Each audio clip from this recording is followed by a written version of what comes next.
Number 1. I am writing this currently in a random hotel room that I've just checked in. Perhaps the last thing that I would ever write if the worst scenario is to transpire. If anything happens to me, at least someone knows. My story goes like this. I went out on a date a few weeks ago. It was with a girl from Tinder, and my experience using a dating app. My buddies Mike and Tom encouraged me to try it, as I had just broken up with my girlfriend of 3 years, after finding out she was cheating on me. Roam the open fields, they said. So I did. I downloaded the app, set up my profile, and began swiping.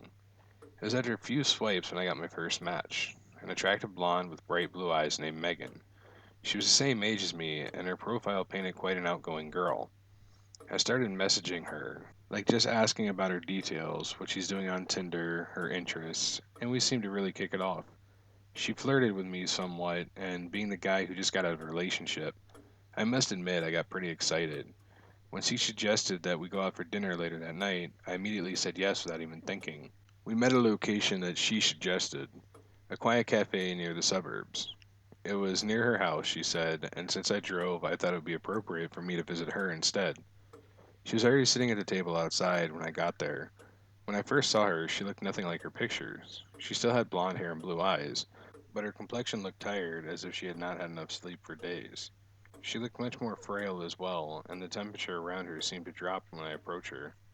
I was starting to feel uneasy, but not wanting to be rude, I told myself to go ahead with the date anyways. Maybe it was just me not being used to the dating scene after a while, but that was when things started to get weird. She asked me if I was taken aback by her looks, to which I immediately denied, even though it's true. I tried to divert the topic away, but she sarcastically called me a liar and then proceeded to interrogate me the real reason for using Tinder to meet girls. I told her that I wanted to know more people, to which she promptly retorted by saying I was lying again. And all of a sudden, she slammed the table, hissing at me. All you guys want is to get in our pants, right? All you want is to satisfy your lust, and we're just objects of your desire. I don't know if it was my eyes playing tricks on me, but for a moment I saw her blue eyes turning to a shade of red, and being genuinely creeped out by it now. I bailed as fast as I could, gave some stupid excuse of forgetting an errand, and practically ran to my car. I tried to delete my Tinder profile immediately while I was driving, but before I could even do that, there was already a message from an unknown number in my inbox. I don't know how she did it. Maybe she Googled my name online and found my number somewhere, but the message was definitely from her. You think you can run? The message taunted me. I switched off my phone instinctively, praying desperately that it would all just be a bad prank by my friends. When I reached home, the first thing I did was to call Mike using my house phone. To my relief, he picked up. I immediately demanded to know if he and Tom were responsible for what was happening to me. He denied doing anything and said he was not that free to attempt something like that. It's not funny, dude, I implored to him. To which he insisted that he had no idea what I was talking about. Just when I wanted to explain my night to him, he asked me to wait. There's a girl standing in the road waving at me, he interjected, and she's wearing this weird white dress. My skin tingled with fear. Before I could ask him to get away or anything, I heard a loud crash, like the sound of metal hitting something hard, and the line went dead. I tried calling back, but it went straight to voicemail. Trembling, I dialed Tom's number. He picked up and asked me how the date went. By now, I was panicking and terrified, and I asked him the same question, whether they're pranking me, and begging him to stop because it wasn't funny. Dude, what are you saying? We didn't. Tom tried to reply, but was suddenly cut off with the sound of glass shattering, followed by a loud thud. What's going on? I kept frantically repeating to the phone. I could hear a scream in the background with scuffling noises. I didn't know how long I was on the phone, but when it was finally picked back up, I froze. Tell another soul about me, and they'll meet the same fate as your friends. It was Megan.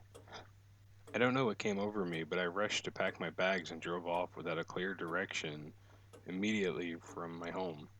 I kept dropping messages to Mike and Tom's phone, but they were all undelivered. I hesitated about calling the police or friends to check them out because I didn't dare turn on my phone, afraid of what was going to be waiting for me. Maybe it was all a prank, I don't know. But everything just happened so suddenly that my flight responses just kicked in. I think it's best for me to collect my thoughts first, calm down, and decide on what the next course of action is. This is not how I envisioned my first date to be. There's a banging on my door now, and I hope it is the room service bringing up my dinner. Number 2, Tinder, the app that allows you to swipe between people, solely based on their appearance. Young people's heaven, right? What started off as some harmless fun escalated into a complete nightmare. I'd like to say at this point that I was never into dating apps. The whole concept was too weird. After watching episodes of MTV's Catfish, it confirmed my belief that talking to and meeting people online was a bad idea. However, after months of my friends using Tinder, I thought, fuck it, and decided to just download it. What could be the harm of it? My ex had cheated on me a few months prior, so after countless days of mourning the relationship and questioning everything possible that I could have done wrong, I decided to get back into the dating game. After a few days of using the app, I started to get into it. 50 matches and 6 proper conversations with people. To me, that was an achievement. Then I saw Hannah. Her profile was in a language of her own. Her pictures were beyond perfection. Her profile bio talking about her previous experience working in clubs and studying fashion at the Northampton College. And yes, she was beautiful. I swiped yes, hoping it would match us, and it was. I couldn't believe my luck. I wanted to keep it cool and not message her too quickly. After what seemed like a day, approximately half an hour, I said, hey, but no reply. I started to panic. Fuck, I must have messed it up, I thought. I went through all the possible ways I could have fucked up with, hey, should I have said hi, sup, you know, but it's too late now. After an hour passing, my phone vibrated, a Tinder notification from Hannah. Hey, success. And so we began talking, discussing our hobbies, interests, previous relationships. It was a lot. After a few days of talking, I felt like I knew this girl inside and out. Her parents had separated and she lived with her dad, taking on 2 jobs to support herself and him. She was a Virgo. I was as well. It was going great. It got to the point where it just felt to ask, any chance we could meet up at some point? Get a drink or go for coffee? Sure. My heart raced. I didn't think she would have said yes. We exchanged numbers and continued texting for a while. Arranged to meet at Cesarac. It's a cocktail bar in Northampton. 8 p.m. that night, I got on the bus and started walking towards the bar. My heart racing and palms began to sweat. What if she thought I was ugly? I kept thinking. I approached the entrance of the bar, arranging to meet her here before we went in. This is where it got weird. She didn't text much that day, just short sentences and long amounts of time between responses. I just assumed that she was nervous. My phone vibrated. It was Hannah. Babe, I just walked past you. You're so much more beautiful in person. I was too nervous to say hi. Please forgive me. I looked up from my phone and scanned the street area surrounding me. Just a few students and some elderly people coming home from the theater. Where are you? I want to meet you, I texted. No response, and I texted again. You're winding me up, lol. And still nothing. Maybe I got catfished. I mean, this girl couldn't possibly be intimidated by me. She was far too attractive. My phone bleeped. Please forgive me. Now I was getting pretty creeped out. The combination of the darkness and lack of people on the streets didn't help. I kept looking around to try and see her. Then out of the corner of my eye, on the other side of the road and further down the street, a silhouette of someone standing and facing me. It was too dark to make out any features of the person. I just noticed a long black jacket with the hood up. It couldn't have been her. I slowly reached into my pocket and sent her a blank text, my gaze still firmly on the figure. Phone light lit up in its hands. Fuck this, I thought, and started power walking the other way. Who was it? Another text. Why are you walking away? Am I not pretty? That did it for me. I knew I had been played. I felt like a complete idiot for falling for it. All I could think was getting back home and forgetting this ever happened. Hannah's message. I am a pretty girl, you'll see. That made my skin crawl. I refused to respond to it. All I could picture was some strange woman texting me now. The aura of Hannah was instantly gone. The whole way home, I felt like I was being followed.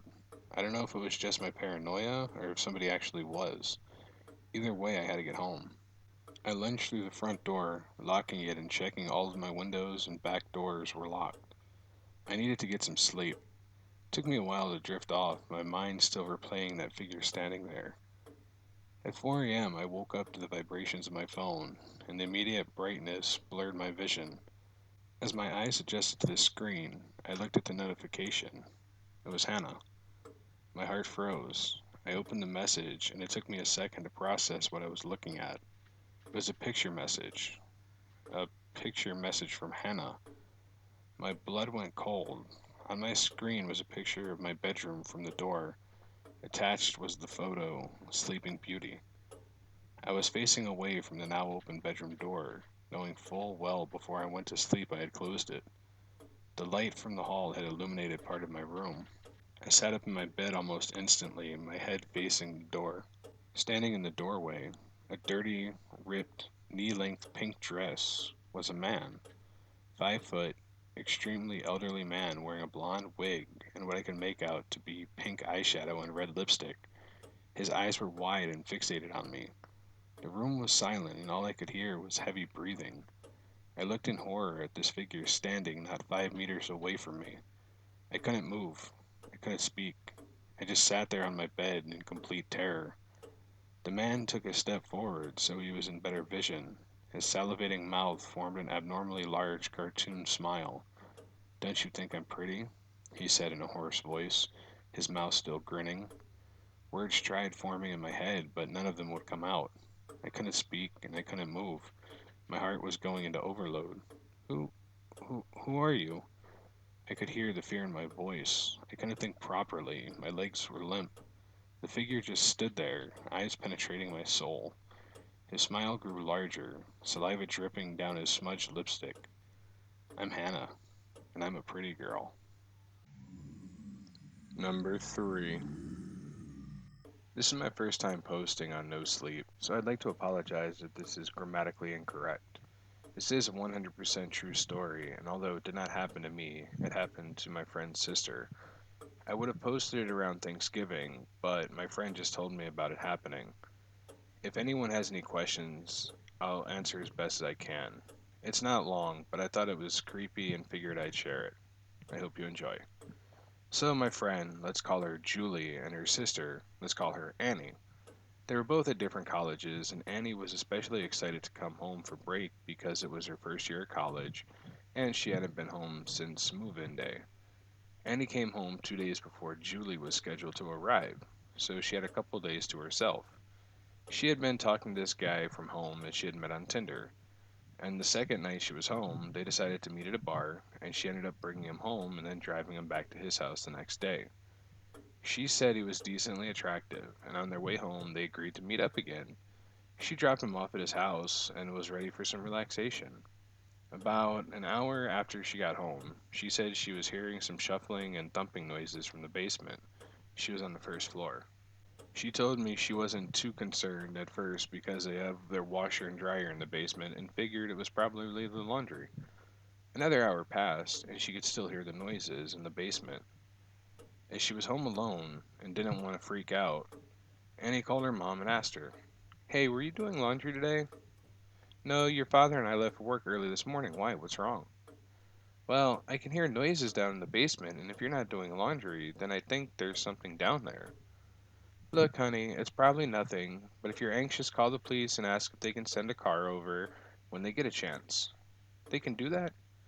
"Yes, of course. Just call the police and say you want something checked out." "Okay, love you. Love you too, sweetie."